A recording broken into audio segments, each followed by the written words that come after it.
Salam Bapak Ibu, saudara semua yang saya kasihi dalam nama Tuhan. Kita kembali berterima kasih kepada Tuhan boleh beribadah pada hari ini. Baik, kita akan menikmati firman Tuhan dari Injil Lukas pasal 7 ayat pertama sampai ayat yang ke-10. Injil Lukas pasal 7 ayat pertama sampai ayatnya yang ke-10. Mari kembali saya undang kita berdiri. Kita mau menghormati firman Tuhan. Kita baca bergantian, saya mulai dari ayat yang pertama. Setelah Yesus selesai berbicara di depan orang banyak, masuklah ia ke Kapernaum. Di situ ada seorang perwira yang mempunyai seorang hamba yang sangat dihargainya. Hamba itu sedang sakit keras dan hampir mati. Ketika perwira itu mendengar tentang Yesus, ia menyuruh beberapa orang tua-tua Yahudi kepadanya untuk meminta supaya ia datang dan menyembuhkan hambanya. Mereka datang kepada Yesus dan dengan sangat mereka meminta pertolongannya. Katanya, "Dia layak engkau tolong. Sebab ia mengasihi bangsa kita dan dialah yang menanggung pembangunan rumah ibadat kami." Lalu Yesus pergi bersama-sama dengan mereka. Ketika ia tidak jauh lagi dari rumah perwira itu menyuruh sahabat-sahabatnya untuk mengatakan kepadanya, "Tuhan, janganlah bersusah-susah, sebab aku tidak layak menerima Tuhan di dalam rumahku. Sebab itu aku juga menganggap diriku tidak layak untuk datang kepadamu. Tetapi katakan saja sepatah kata, maka hambaku itu akan sembuh. Sebab aku sendiri seorang bawahan, dan di bawahku ada pula prajurit. Jika aku berkata kepada salah seorang prajurit itu, 'Pergi,' maka ia pergi, dan kepada seorang lagi, 'Datang,' maka ia datang. Ataupun kepada hambaku, 'Kerjakanlah ini,' maka ia mengerjakannya." Setelah Yesus mendengar perkataan itu, ia heran akan dia. Sambil berpaling kepada orang banyak yang mengikuti dia, ia berkata, "Aku berkata kepadamu, iman sebesar ini tidak pernah aku jumpai, sekalipun di antara orang Israel." Dan setelah orang-orang yang disuruh itu kembali ke rumah, didapatinya hamba itu telah sehat kembali. Puji Tuhan, yang berbahagia adalah mereka yang mau mendengar firman Tuhan dan yang mau melakukannya. Saudara, iman yang besar tidak pernah aku jumpai sekalipun di antara orang Israel. Luar biasa ya. Ya, kalau kita dipuji orang, pasti kita senang. Kalau kita agak sedikit diejek orang, kita bisa tidak senang, saudara. Bahkan kita bisa PHP, pemutusan hubungan pertemanan, kalau kita sakit hati. Tapi kali ini yang memuji seseorang bukan orang, tapi Tuhan yang memuji. Biasanya kan kita memuji Tuhan, menyembah Tuhan, bernyanyi bagi Dia. Tapi kali ini terbalik, Tuhan yang memuji iman seorang perwira. Dan perwira ini bukan orang Israel, bukan orang Ibrani. Dia adalah orang Romawi. Orang Romawi adalah penyembah berhala-berhala. Mereka tidak kenal Tuhan. Dari kecil mereka tidak kenal Tuhan. Tetapi kenapa justru dari orang yang bukan Ibrani, bukan anak Tuhan, dipuji oleh Tuhan Yesus? Bahkan dikatakannya iman sebesar ini yang dimiliki seorang perwira tadi, dikatakan tidak ada yang melebihi besarnya sekalipun di antara iman orang Israel. Ini menjadi teguran sama kita. Ya, kalau tiba-tiba dikatakan, ternyata orang yang nggak pernah gereja itu imannya lebih besar loh daripada kalian yang rutin teratur beribadah kepada Tuhan. Inilah rahasia daripada iman. Iman yang bagaimana yang Tuhan mau lihat, apakah sekedar iman percaya? Ternyata saudara, sebutan menjadi Kristen, orang percaya, tidak membuat kita menjadi lebih baik.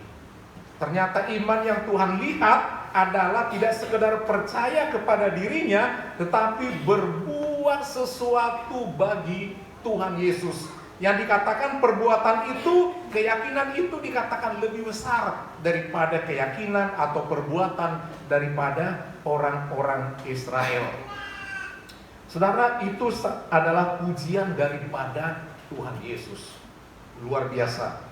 Tapi walaupun dia seorang perwira, dan ini perwira ini dianggap sebagai tuan, tapi bukan tuan yang biasa, tuan yang luar biasa. Karena biasanya orang kalau udah kaya, kalau udah perwira, ya dia pasti akan menjaga jarak dengan bawahannya, bahkan dengan pembantunya. Seperti itu. Tapi perwira yang satu ini sangat peduli dengan bawahannya, sangat peduli dengan yang disebut budak atau pembantunya. Bahkan dia menjadi begitu susah ketika pembantunya atau hambanya itu sakit. Sakit yang dikatakan hampir mati. Wah, kalau ini dibiarkan mati. Padahal dalam tradisi pada zaman itu, bahwa seorang budak hanyalah sama nilainya dengan benda. Dan kalau dia benda, kalau dia seperti benda biasa, kalau dia sakit, ya biarkan sakit. Kalau dia mati, ya mati, tidak ada apa-apanya. Tapi perwira ini lain daripada yang lain. Dia merasa begitu perlu. Kenapa? Perlu, pasti ada istimewanya seorang budak itu. Ini yang perlu kita puji. Ya, perlu kita puji. Kalau kita seorang yang sangat baik, sangat rajin, pasti majikan kita akan peduli ketika kita sakit. Dia akan melihat, oh tanpa dia ada ya, dia harusnya mengerjakan ini, tapi dia sakit, waduh udah mau mati. Sulit mencari seorang budak atau pembantu seperti ini. Sulit. Oleh sebab itu jangan sempat dia sampai sakit, bisa terganggu. Sebab sulit mencari yang seperti dia. Itu sebabnya bagi dia sangat berharga. Satu poin yang kita lihat, bahwa kita berharga ketika kita benar-benar bisa menjadi berkat, menolong orang lain, berdampak sama orang lain. Sehingga ketika kita tidak ada, orang merasa kehilangan. Itu poin yang pertama. Sehingga dia sangat peduli, dia sangat pusing, bagaimana ini. Dan ternyata dia menjumpai tua-tua Yahudi, orang Israel. Ini yang menjadi satu keheranan. Kenapa dia sampai pergi menjumpai tua-tua sidang, tua-tua Yahudi? Kenapa? Bukankah itu hal yang berbeda? Dia orang Romawi, penyembah berhala, dewa-dewi. Ada 100 paling tidak di kota Kapernaum. Karena posisi peristiwa ini di kota Kapernaum. Di situ ada banyak dewa-dewi yang dipuja mereka. Tapi kenapa ada hubungannya dengan orang Yahudi? Orang Yahudi yang melayani di sinagog di Bait Allah. Ternyata perwira ini bukan perwira biasa. Kalau tadi dia sangat peduli dengan budak atau pembantunya, ternyata dia juga mau peduli rumah Tuhan. Seperti itu. Rupanya sebagai seorang perwira, dia sudah biasa melihat apa yang dilakukan oleh Tuhan Yesus di Kapernaum. Mujizat paling banyak dilakukan oleh Tuhan Yesus adalah di kota Kapernaum. Di kota Kapernaum tinggal Petrus. Di situ ada rumah Petrus. Dan satu kali ibu mertua Petrus sakit demam. Di situ Tuhan Yesus dipanggil. Tuhan Yesus, mari ke rumah kami. Mertua sedang sakit demam. Kemudian Tuhan Yesus menyembuhkan ibu mertua Petrus.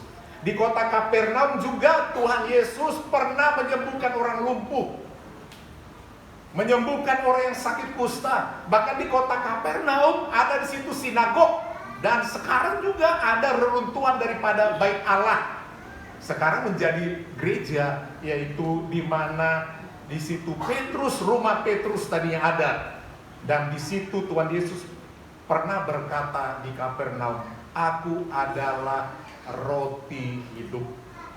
Barang siapa yang makan tubuhku, makan rotiku dan minum darahku, dikatakan dia tidak akan mati, tetapi hidup selama-lamanya. Saudara, ada banyak mujizat dilakukan. Tentu saja sebagai perwira Romawi yang ada di daerah itu, pasti dia melihat semua peristiwa-peristiwa dilakukan oleh Tuhan Yesus. Tuhan Yesus juga teratur pergi ke sinagog untuk memberitakan firman Tuhan. Sebagai perwira selalu dia menjaga keamanan. Di mana banyak orang, dia akan suruh prajuritnya pergi ke sana, ada banyak orang kumpul sembahyang, ayo jaga. Dia sebagai perwira membawahi 100 prajurit. Dia bisa katakan, kau prajurit A pergi ke sana, pergi. Kalau dia katakan kamu geser ke sana, semua taat.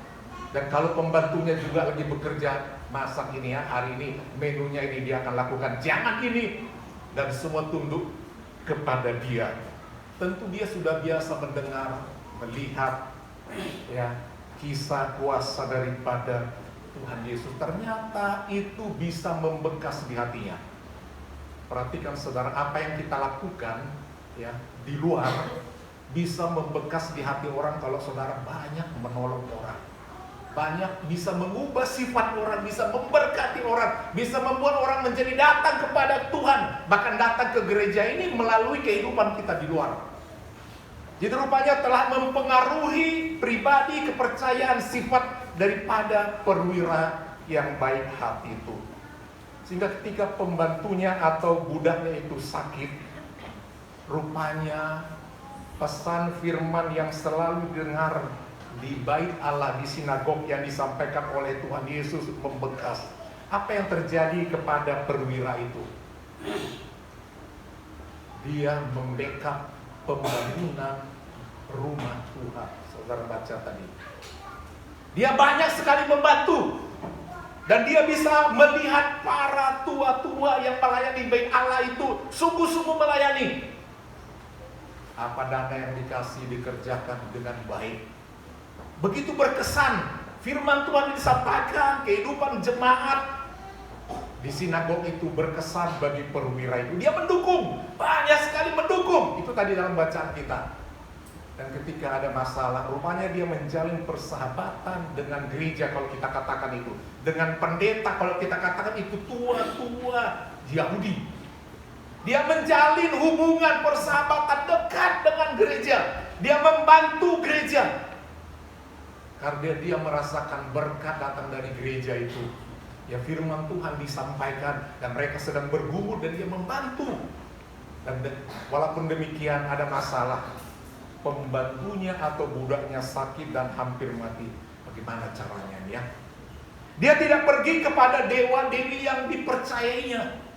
Di sana ada dewa untuk kesembuhan, ada dewi untuk kesembuhan, ada dewa buat kesuburan dan lain sebagainya. Ada 100 minimum dewa-dewi yang dipercayai pada zaman itu. Tapi perwira itu tidak pergi ke situ. Wah, baru dia teringat ada sahabatku, ya, tua-tua Yahudi. Kalau dikatakan sekarang itu siapa? Yaitu gembala sidang atau pendeta. Aku kenal dia. Aku pernah membantu mereka. Kemudian dia suruh perwira itu menyuruh prajuritnya, tolong sampaikan kepada sana pendeta, bilang,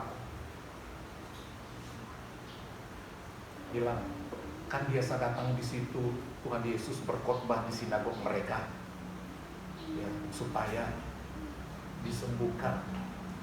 Tuhan Yesus kebetulan ada di situ, kemudian disuruhlah tua-tua yang Yahudi itu datang berkata, Guru Yesus, ketika dikatakan hambaku sakit, ada pesan disampaikan. Tidak langsung perwira itu datang karena dia segan. Dia sangat segan mengundang datang ke rumahnya, segan mau menjumpai juga dia merasa tidak layak. Dia merasa dia adalah orang Romawi, tidak layak. Saya orang berdosa, saya dianggap orang yang tidak layak, orang yang tidak percaya. Oleh sebab itu dia tolong melalui pendeta atau tua-tua Yahudi pada waktu itu. Dan ketika datang, dia katakan, Yesus Guru, ya, engkau layak menolong dia. Luar biasa rekomendasi dari seorang pendeta pada waktu itu kepada Yesus. Yesus seolah-olah berdoa, ya, yang tadi di sana memohon melalui kata-kata tolong sampaikan kepada guru itu, kepada Yesus. Kemudian yang memohon, yang berdoa, si pendeta ngomong, Guru, dia itu layak engkau tolong. Kenapa? Jemaatmu? Kira-kira bukan. bukan jemaat kami. Jadi siapa dia? Dia layak ditolong karena dari sekian banyak kami, dia yang paling banyak membantu pembangunan rumah Tuhan ini. Baru Tuhan Yesus terbersih. Oh, seperti itu ya? Ketika Tuhan Yesus mau pergi dengan rendah hati, dengan semangat, dengan sukacita, dia mendengar doa pendeta itu. Oh begitu. Pas ketika dia mau bergerak, tiba-tiba dikasih lagi perintah. Udah dekat mau ke rumahnya. Bilang sama guru itu, bilang sama Tuhan Yesus itu, kira-kira demikian. Nggak usah datang ke rumahku, nggak layak aku menerima. Rumahku dianggap najis. Aku bukan orang Israel, aku bukan orang percaya, aku bukan orang Kristen. Tidak usah datang. Katakan sama guru itu, katakan sepatah kata saja supaya sembuh. Ngomong aja. Aku tahu dia itu Tuhan. Luar biasa kepercayaannya. Ya. Enggak dikatakannya datanglah ke rumahku, tumpang tangan supaya berdoa, supaya sembuh. Enggak. Dia hanya katakan sepatah kata, katakan saja. Hambaku itu akan sembuh. Sebab aku saja baru pangkat perwira, aku punya kuasa. Kalau aku bilang, kalau aku katakan kepada prajurit-prajurit yang 100 orang di bawah dia, kau lakukan ini ya, jaga di sana, dia akan lakukan. Apalagi itu Yesus. Aku udah melihat dia menyembuhkan orang lumpuh. Aku melihat dia menyembuhkan orang sakit kusta. Aku melihat dia merubah air menjadi anggur dan lain sebagainya. Dia hebat daripada aku. Jadi gak usah repot-repot. Katakan saja. Tuhan Yesus langsung terpana. Selama ini tidak ada yang jemaat yang dia seperti itu. Langsung dia katakan, iman sebesar ini belum pernah aku temui, sekalipun di antara orang Israel. Artinya, sekalipun umat pilihan Allah, anak kesayangan Allah, tidak ada iman seperti ini. Begitu yakin akan kuasa perkataan Yesus. Perkataan ini yang harus kita pegang, yaitu firman Allah. Amin, Bapak Ibu Saudara semua. Ya, apa yang Tuhan katakan itu yang penting. Ya, firman itu yang kita pegang. Dan ternyata ketika diperiksa, ya, dicek di sana, hamba yang nyaris mati itu telah sembuh. Ya, pasti semuanya bersukacita. Pasti semuanya bersukacita. Jadi perlu kita, saudara, sebagai anak-anak Tuhan, mari kita memiliki iman yang besar. Iman yang besar artinya iman yang percaya kepada firman Tuhan. Iman yang percaya akan kuasa Tuhan. Dan selain itu ternyata kenapa Tuhan Yesus mau bergerak, mau menolong? Karena tadi rekomendasi daripada si pendeta tadi mengatakan, engkau patut, dia layak, ya, engkau tolong. Karena dia telah menolong. Ini pesan sama kita. Biasakan kita punya sifat. Yang pertama kita lihat daripada si perwira itu, dia memiliki belas kasihan. Memiliki belas kasihan sama orang yang benar-benar sungguh-sungguh bekerja, sungguh-sungguh baik, tahu membalas yang baik dengan yang baik. Amin, Bapak Ibu. Tuhan itu Maha Pembalas. Itu Tuhan lihat poinnya. Pasti Tuhan lihat ini orang baik. Dia memiliki belas kasihan. Dia tidak melihat karena biasanya seperti itu, kalau udah nggak pakai lagi ya, karena sama seperti benda biasa, bisa dicari lagi yang lain. Yang kedua yang kita mau lihat adalah kepedulian untuk rumah Tuhan, mendukung rumah Tuhan. Sekali dikatakan pendeta di sinagog, dia layak karena ini yang menjadi rupanya Tuhan Yesus terbelalak. Dia banyak sekali membantu. Rupanya apa yang dilakukan perwira itu selama ini membantu pembangunan rumah Tuhan, diperhatikan si pendeta itu. Dan ternyata membuat pendeta ini pun kuat berdoa. Ada masalah apa? Oh, si aku begini, dia berdoa, dia datang kepada Tuhan. Tuhan, layak engkau bantu si A, layak si B, layak si C. Oh, dia sebenarnya orangnya susah, tetapi dia peduli dengan rumah Tuhan. Dia layak, bukan kata perwira. Dia layak siapa saja. Dia layak engkau tolong. Bukankah seringkali kita banyak permintaan sama Tuhan? Ya, banyak sekali. Tapi mari dulu kita lihat kebaikan Tuhan. Pujian tadi yang mengatakan, coba hitung berkat-berkat Tuhan. Kita tidak sanggup menghitung berkat Tuhan sama kita, Bapak Ibu. Amin. Saudara bisa hitung berkat Tuhan? Sanggup. Tidak sanggup. Ada satu rekan kerja masih muda, bukan hamba Tuhan, seorang guru dan pebisnis. Masih anaknya masih belum sekolah. Dia mengeluh bilang begini, Pak, banyak kali sakitku. Apa sakit Bapak? Aku tak bisa tidur. Jam 4 atau jam 2 aku baru bisa tidur. Nanti bangunnya itu bisa siang. Terlewatkan banyak jam makan. Kenapa demikian? Ya inilah pikiran ini. Macam pikiran pekerjaan yang banyak ini. Kenapa seperti itu? Pusing dengan pekerjaan. Iya. Untuk bisa mengerjakan itu, aku banyak minum kopi. Untuk bisa melek terus. Minum, tak berapa cangkir habis. Dan sambil juga dia kadang-kadang maaf kata, dia memang harus merokok, buang suntuknya, demikian. Satu kali dia merasa sakit sekali perutnya, badannya lemas sekali. Dia pergi ke dokter. Dan dokter periksa badannya semua. Dikatakan pembengkakan hati. Ditanya, kenapa dok bengkak hatinya? Tidak tidur pada waktunya. Hati hanya waktu tidur malam dia bekerja dengan baik, fungsinya tidak bekerja dengan baik. Hati jadi bengkak. Demikian. Kemudian juga karena dia juga ya harus minum seperti itu dan dia merokok. Masih muda, baru 30-an. Dia mengalami pembesaran bengkak prostat. Apa penyakit dia? Tidak bisa menahan buang air kecil. Kalau malam itu dikatakan tak berapa kali dia ke kamar mandi. Dan tidak bisa ditahan, bisa malu aku langsung keluar. Seperti itu. Kenapa? Dia menabur entah berapa bungkus yang dia harus habiskan karena stres buat pekerjaannya. Dia menabur, dikatakan kalau orang lain bisa merek macam-macam, aku harus di Suria. Ada orang menabur di garam. Ada orang menabur di meja judi. Tetapi perwira ini menabur di rumah Tuhan. Amin Bapak Ibu. Apa yang kita tabur, itu yang kita tuai. Istrinya mengomel sama keluarga masih muda itu. Anak masih kecil belum sekolah. Karena apa? Dia tidak jantan lagi. Karena penyakit itu. Kacau rumah tangganya. Hati-hati anak muda, jaga kesehatan. Amin. Apa yang kita tabur, itu yang kita tuai. Saudara tabur di mana? Dari situ ada hasilnya. Saudara tabur di pelayanan di gereja ini, saudara akan dapat berkatnya.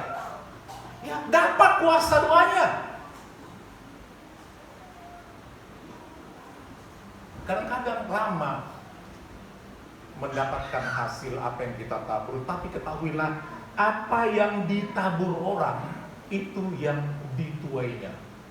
Perwira ini menabur kebaikan, dia berbelas kasihan sama pembantunya, dia butuh dan akhirnya disembuhkan. Dia membantu pembangunan rumah Tuhan dan satu kali dia minta sama tua-tua Yahudi, Pak tolonglah. Kan selalu gereja kita dikunjungi oleh Yesus itu, tolonglah, aku melihat mujizat yang dilakukan, tolonglah. Dan saking dia simpati bagi pekerjaan Tuhan, dia bantu. Dan satu kali dia minta tolong, tidak susah doa dijawab, Tuhan pun turun. Bahkan Tuhan Yesus memberi markah, nilai yang tertinggi, tidak pernah aku temukan. Coba saudara bayangkan kalau tiba-tiba Tuhan Yesus bilang kepada saudara, kamu luar biasa ya, selama ini rekomendasi pendeta, kebaikanmu, ya aku selalu dengar doa pendeta sebut-sebut namamu, engkau begini, engkau peduli, engkau begini. Satu kali engkau datang kepadaku, Tuhan tolong kasih ini, aku tidak sanggup lagi. Kira-kira Tuhan jawab gak doa itu? Doa saudara, Tuhan jawab gak? Tadi sudah jadi contoh. Tuhan jawab. Tuhan jawab.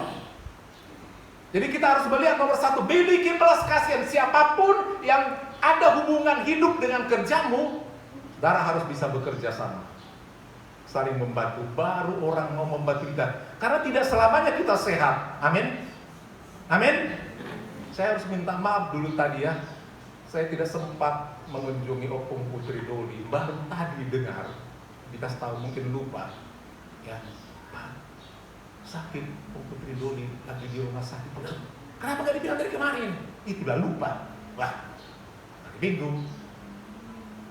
berdoa. Ya, kalau udah tambah umur ini memang banyak kelemahan kita. Amin. Amin.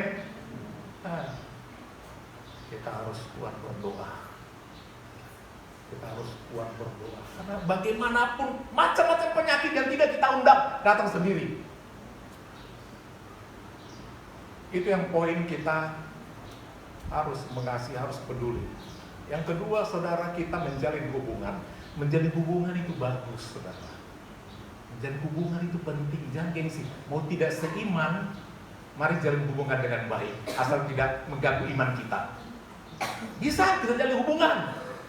Siapa tahu dengan kebaikan kita bisa membantu kita, menolong kita. Ini perwira ini luar biasa, tidak seiman.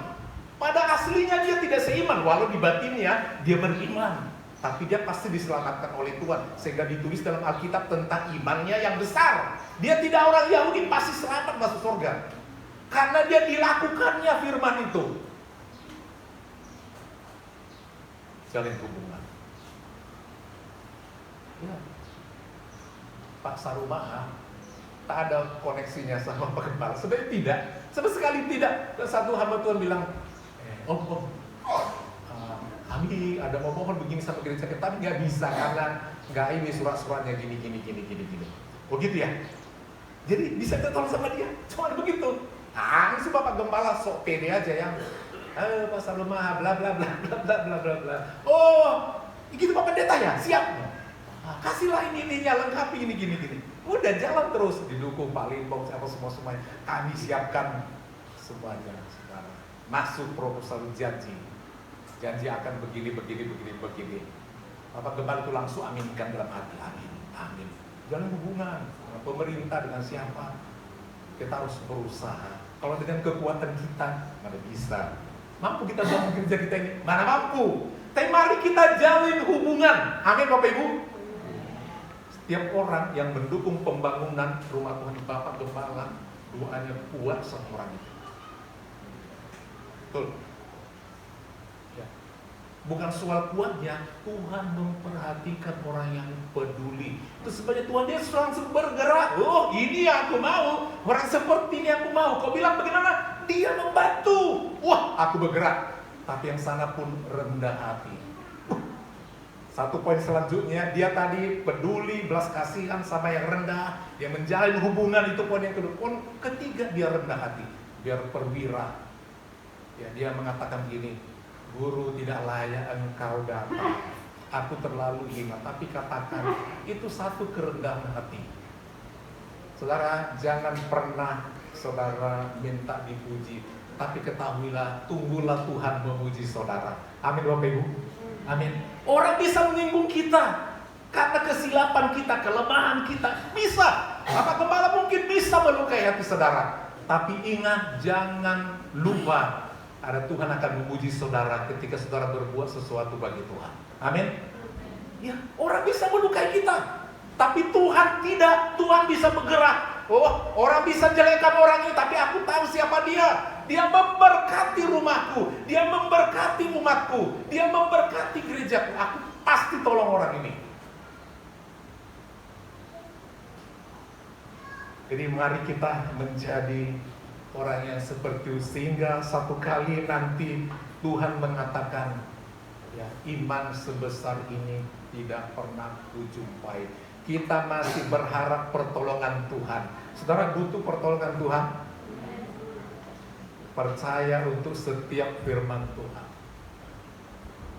Percaya, prajurit ini, perwira ini percaya sekali akan tiap firman Tuhan yang disampaikan, sehingga dia datang untuk mendukung gereja, sehingga dia menjalin hubungan yang baik. Dia percaya akan setiap firman Tuhan. Dan poin yang terakhir, dia memakai berkat tadi. Tadi dikatakan poinnya, dia banyak mendukung, memakai berkat yang ada. Dia menyadari bahwa karena dia banyak mendengar firman itu, Tuhan Yesus free memberi bantuan, tidak pernah ada bayaran. Apapun dia melihat yang Tuhan Yesus lakukan dengan tulus, menolong ini, menolong ini, menolong ini, tulus. Yang mau berkorban, memberikan apa yang harus dia berikan pada Tuhan, dia mendukung. Jadi poin yang paling penting adalah, saudara, dia merasa bukan miliknya semua yang ada padanya. Ada milik buat budaknya, dikasih gajinya 4. Ada juga ini adalah untuk membangun rumah Tuhan, ini milik Tuhan dan lain sebagainya. Dia lakukan itu, saudara, dan akhirnya dia pasti akan diberkati oleh Tuhan. Dia ditolong oleh Tuhan. Sebab apa yang ditabur itu juga yang dituaikan. 2 Korintus pasal 9 ayat 6. 2 Korintus pasal 9 ayat 6.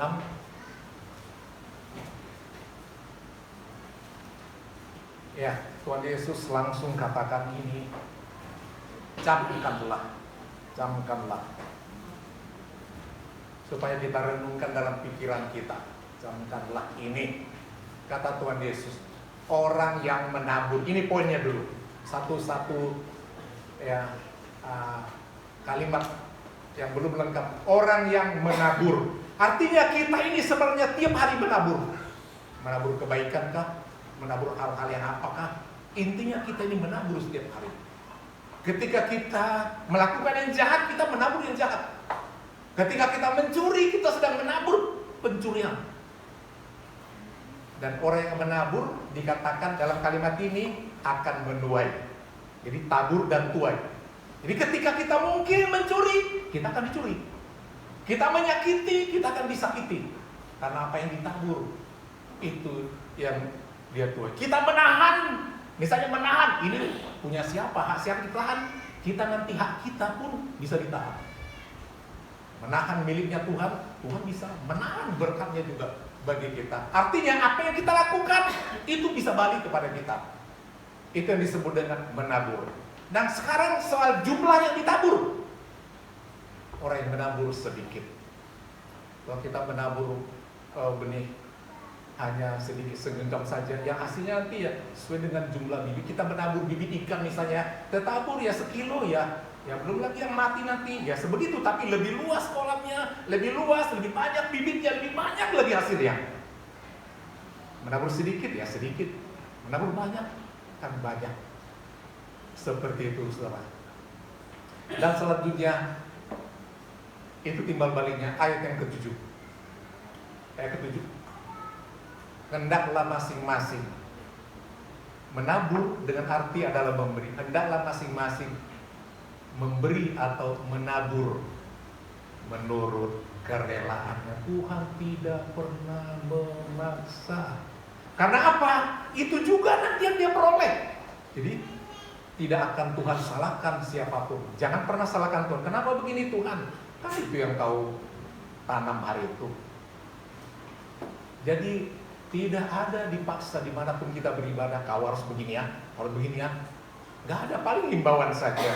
Layani ya, kasih ya, kembalikan ya, paling seperti itu. Kalau enggak ya nggak apa-apa, nggak ada hukumnya juga. Sangat sederhana dikatakan. Nanti juga balik kepada orang itu. Apa yang dia tabur.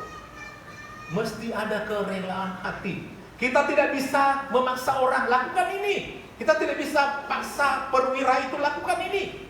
Gimana bisa memaksa? Nggak ada. Dari dirinya sendiri digerakkan oleh Tuhan. Dia tergerak hatinya. Harus menabur di bait Allah ini, bantu ini. Dan ternyata firman Tuhan yang pernah dia dengar itu, iya.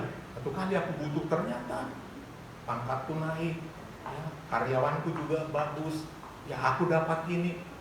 Dia tidak hitung-hitungan. Dia mendapatkan itu, saudara. Tidak ada saudara merasa, enak aja, kenapa begini. Saudara, tidak. Firman Tuhan tidak pernah memaksa kita. Saudara mau lakukan, monggo. Enggak, monggo juga.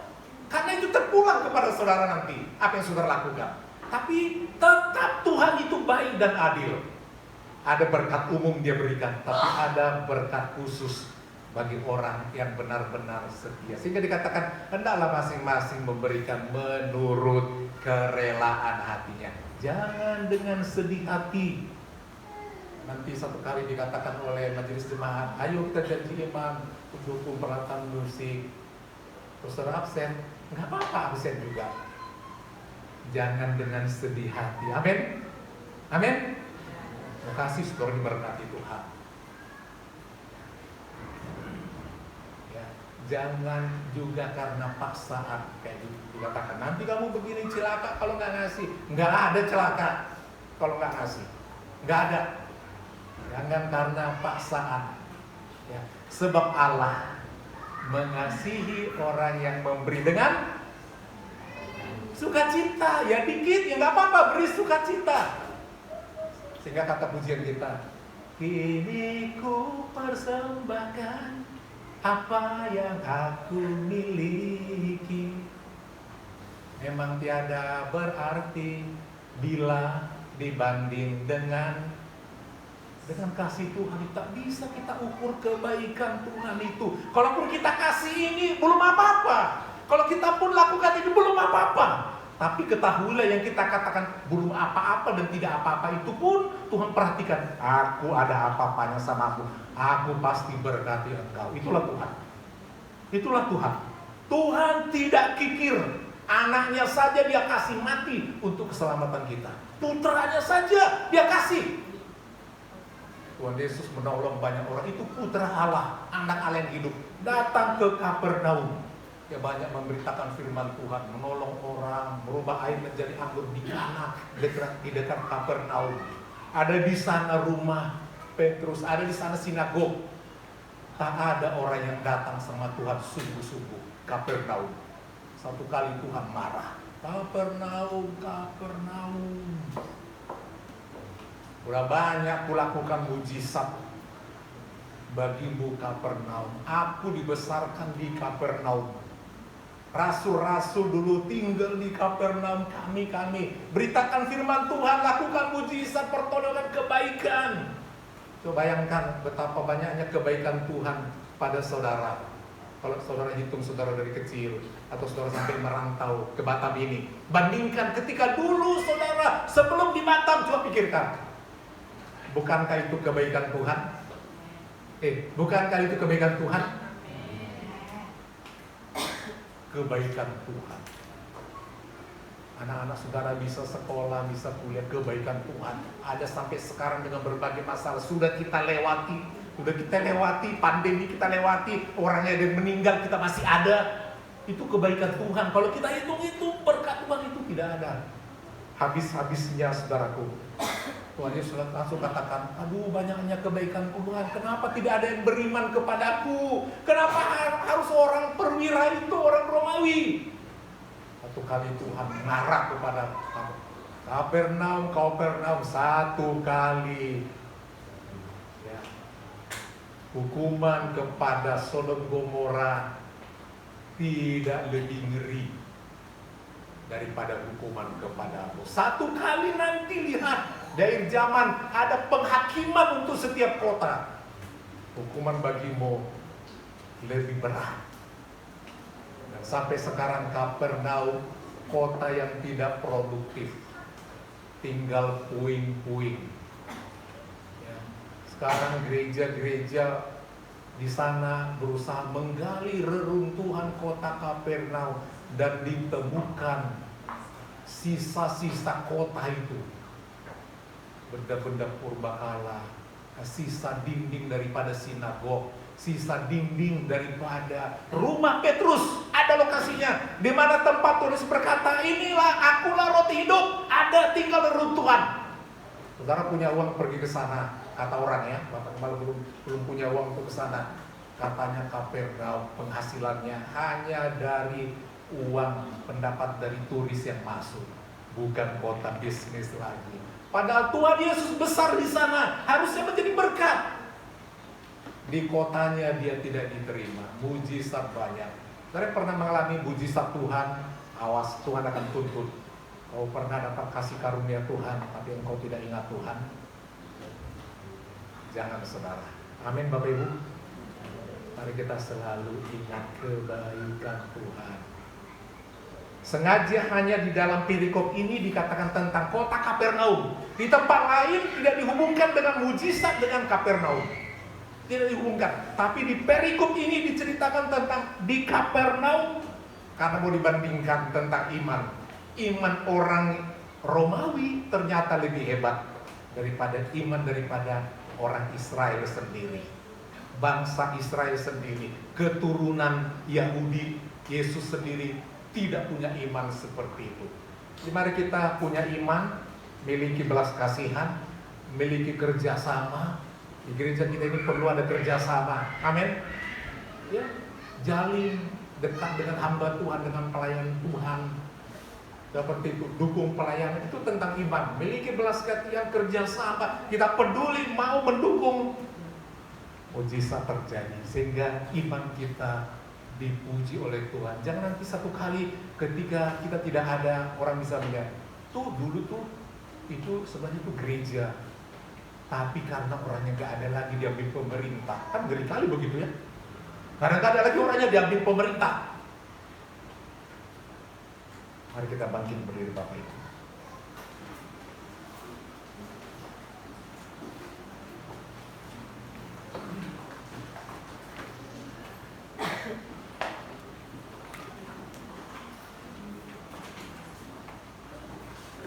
Saudara, siapa saja yang mendukung untuk pembangunan di gereja ini? Apa yang saudara lakukan buat pembangunan rumah Tuhan di sini, baik langsung maupun tidak? Baik melalui memilih anggota dewan yang mendukung pembangunan gereja ini. Bapak Gembala berdoa, Tuhan memberkati saudara. Tuhan memberkati saudara, Tuhan menjawab doa-doa saudara. Itu doa Bapak Gembala. Seperti tua-tua Yahudi tadi katakan, Yesus Guru, kau layak menolong orang itu karena dia membantu. Apa saja, siapa saja yang membantu pembangunan rumah Tuhan ini, siapapun, Bapak Gembala berdoa, Tuhan memberkati. Saudara yang berkorban bagi rumah Tuhan ini, Tuhan berkati.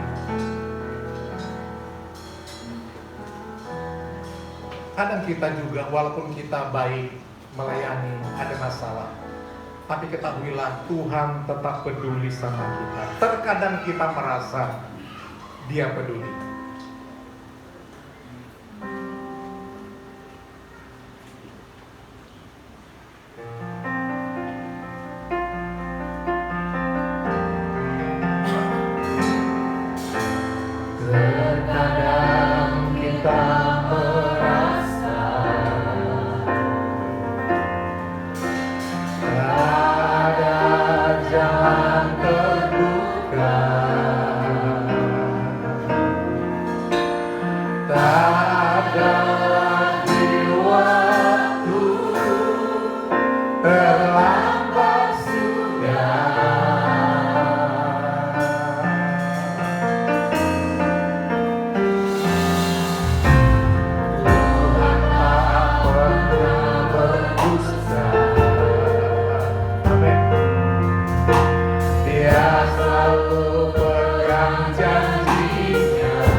Bersuara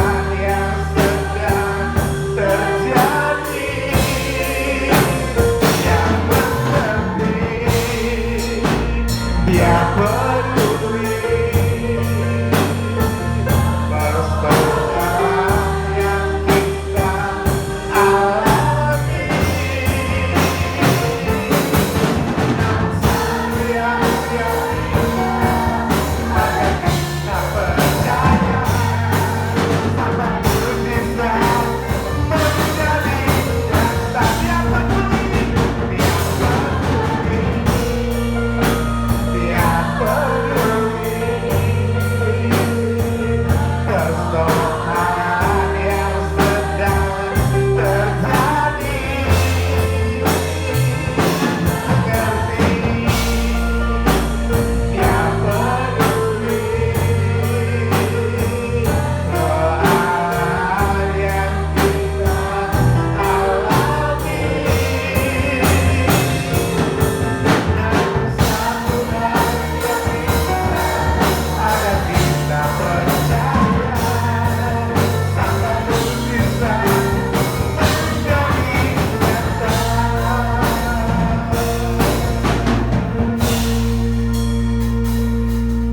Saudara, memang kadang-kadang pikiran kita buntu, tidak ada jalan untuk menolong kita. Ya, tidak ada. Apa yang kita pikirkan tadi akan dapat ternyata meleset. Kita pikir orang itu akan menolong, ternyata tidak. Lain daripada yang kita bayangkan. Seringkali begitu. Bahkan kita katakan, Tuhan, kenapa ini terlambat lama betul? Kadang kita merasa begitu jauh. Kita sudah begitu baik sama Tuhan. Tapi Tuhan itu terus mau menguji iman percaya kita. Ujian ini menjadi penguat bagi kita ketika saudara menderita, susah, seolah-olah tidak ada yang peduli. Tapi ada selalu Tuhan melihat. Dan melihat dan terus melihat kekuatan kesetiaan iman saudara kepada Tuhan. Pengiringan saudara. Supaya saudara perbuat bagi Tuhan tidak ada yang miss dari perhitungan Tuhan. Tidak ada apapun. Ketika saudara susah bagi Dia, saudara sakit karena Dia, Tuhan hitung semuanya. Nyatakan iman ini. Terkadang kita merasa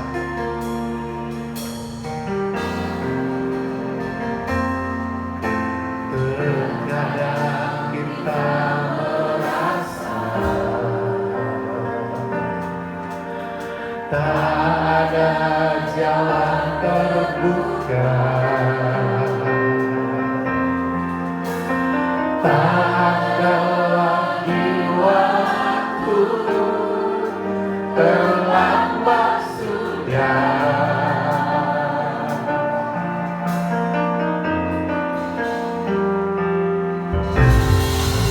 Maka pernah berdusta, Dia selalu pegang janjinya. Terima kasih Tuhan. Bagi orang percaya, mujizat nyata.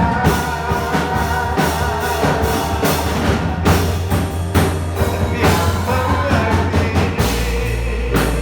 Dia peduli soal yang sedang terjadi. Dia mengerti,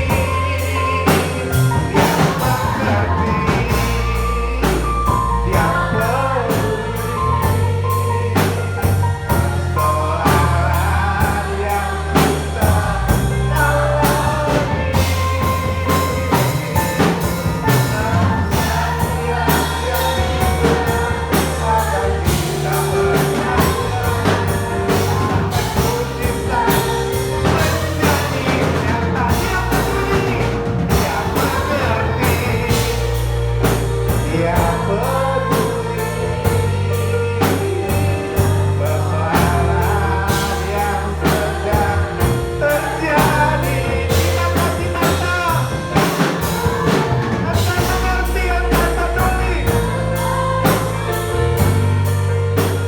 Tata peduli persoalan yang kita alami.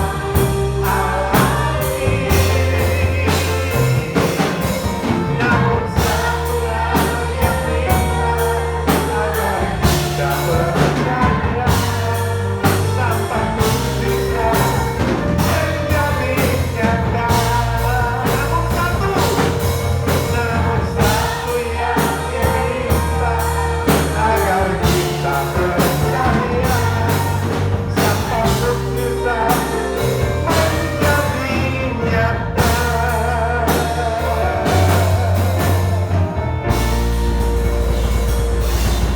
Sejenak kita merenung. Apa pergumulan permohonan saudara? Apakah saudara saat ini merasa tak ada jalan terbuka? Mari kita teliti hati kita. Mungkin kita jauh dari Tuhan, mungkin kita tidak peduli, mungkin kita kurang mengasihi, mungkin kita kurang menjalin hubungan. Bukankah firman Tuhan katakan, betapa alangkah baiknya, indahnya jika semua hidup rukun, sebab kesanalah berkat-berkat Tuhan. Dalam kerukunan kita menjalin hubungan yang baik. Ada mengampuni, ada memberkati, ada menguatkan. Di situ berkat Tuhan jadi. Kita ingat iman perwira itu, dia peduli rumah Tuhan. Dia mengasihi orang yang rendah walaupun dia tinggi. Dia menyerahkan dari apa yang dia miliki juga untuk melayani. Dan dengan kepedulian itu, apa yang dikatakan oleh hamba Tuhan, dia layak engkau tolong, Tuhan menolong.